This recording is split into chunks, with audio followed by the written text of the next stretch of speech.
ہرات میں حضور علیہ السلام کی اولاد سے ایک شہزادی بیوہ ہو جاتی ہے، تو وہ اپنے بچوں کو لے کر کے سمرقند میں آتی ہے اور پوچھتی ہے کہ یہاں کوئی شخص ہو جو مجبور لوگ، مفلوک الحال لوگوں کی مدد کرتا ہو۔ تو لوگوں نے بتایا کہ یہاں دو بڑے سخی لوگ ہیں، ایک مسلمان ہے اور ایک مجوسی ہے۔ تو اس نے کہا مجھے تو مسلمان کے پاس ہی جانا چاہیے، اور گئی اور کہا کہ میں مفلوک الحال ہوں، میرا خاندان رسول صلی اللہ علیہ وآلہ وسلم سے تعلق ہے، غریب الدیار ہوں، شوہر کا سر سے سایہ اٹھ گیا ہے، یہ بچے ہیں، تو آپ اگر میری مدد کر دیں تو میری سفید پوشی کا بھرم باقی رہے۔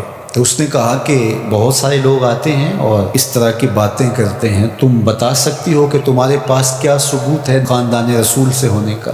تو اس نے کہا میں مفلوک الحال ہوں، بچوں کو لے کر کے ہرات سے یہاں پہنچی ہوں، تو میں شجرہ تو ساتھ نہیں لیے پھر رہی، بس میری بات پہ اعتبار کر لیا جائے۔ اس نے کہا کہ میں تیری بات پہ اعتبار نہیں کر سکتا۔ خیر وہ وہاں سے اٹھی اور اس مجوسی کے پاس چلی گئی اور اس کو جا کے بتایا کہ مفلوک الحال ہوں، یہ میرے چھوٹے یتیم بچے ہیں، میں رسول کریم صلی اللہ علیہ وآلہ وسلم کی اولاد سے ہوں، تو آپ اگر میری مدد کر دیں۔ تو اس نے انتظام کر دیا ایک چھوٹے سے گھر کا، اور جو ضروریات کی چیزیں تھیں وہ باہم پہنچا دی۔ یہ بھی سو گیا اور وہ مسلمان تاجر بھی سو گیا۔ ابن جوزی لکھتے ہیں کہ جب رات ہوئی تو اس مسلمان تاجر نے، سخی نے، خواب میں جنت کے منظر کو دیکھا کہ ایک خوبصورت محل ہے جس کے پاس حضور نبی رحمت صلی اللہ علیہ وآلہ وسلم کھڑے ہیں۔ تو یہ آگے شوق سے بھرا اور کہا حضور یہ محل اگر آپ مجھے عطا کر دیں۔ تو فرمایا یہ ایک مسلمان کا ہے۔ تو کہا میں بھی تو مسلمان ہوں۔ فرمایا تیرے مسلمان ہونے کا ثبوت کیا ہے؟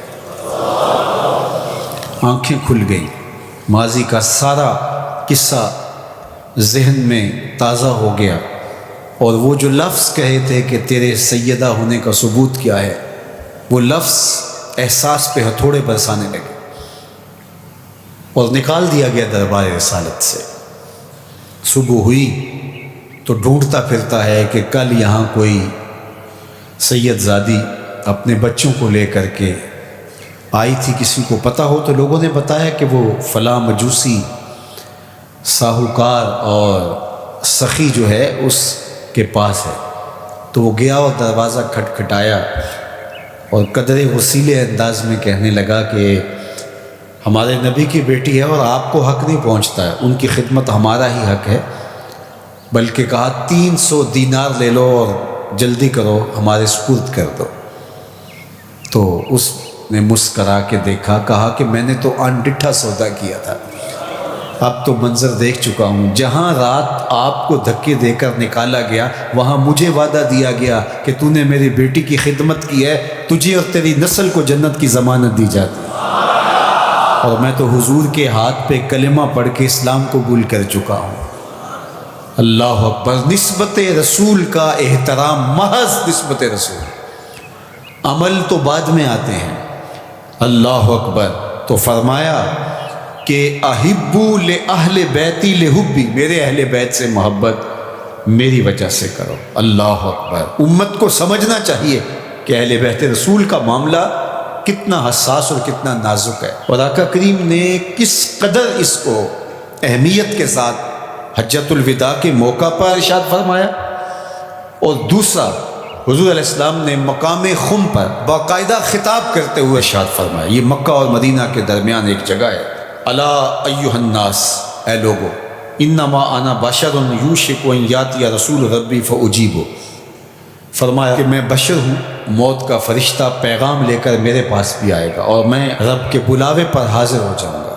وانا تارک فیکم ثقلین، لیکن تمہیں تنہا اور لاوارث نہیں چھوڑ کے جا رہا، تمہارے اندر دو بھاری چیزیں چھوڑ کے جا رہا۔ جس کو میرے حضور بھی بھاری کہیں وہ کتنی بھاری ہوگی؟ اولہما کتاب اللہ، ان میں سے پہلی چیز کتاب اللہ، اللہ کی کتاب، فیہ الہدی والنور فخذوا بکتاب اللہ واستمسکوا بہ، اس میں ہدایت ہے، اس میں روشنی ہے، پس اللہ کی کتاب کو مضبوطی سے پکڑ لو اور اس کے ساتھ تمسک اختیار کر لو، جڑ جاؤ اس کے ساتھ، لپٹ جاؤ، چمٹ جاؤ اس کتاب کے ساتھ، اپنا ربط کبھی بھی قرآن سے ٹوٹنے نہ دینا، قرآن کے ساتھ اپنے تعلق باطن کو کبھی کمزور نہ ہونے دینا، اس کی تلاوت دن کے اجالوں میں رات کی تنہائیوں میں تمہارا معمول حیات ہے۔ فحث علی کتاب اللہ، حضور نے ابھارا لوگوں کو کتاب اللہ کے ساتھ جڑنے کے لیے، وَرَغَّبَ فِيهِ، اور ترغیب دی کہ اس کتاب سے وابستہ رہو، اس کتاب سے جڑو، اس کتاب کو کبھی نہ چھوڑنا۔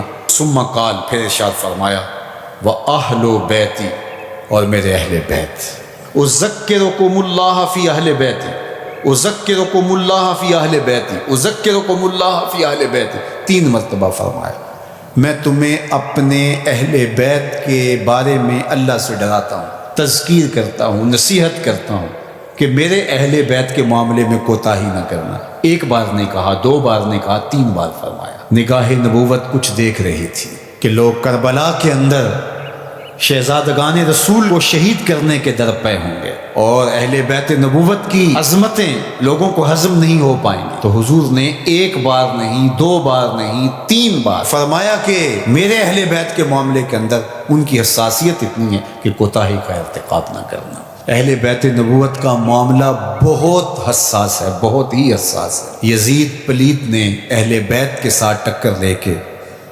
اپنی عاقبت بھی برباد کر لی اور اپنی دنیا بھی برباد کر لی، اور اپنی نسلوں کو بھی بدبودار بنا لیا اس نے۔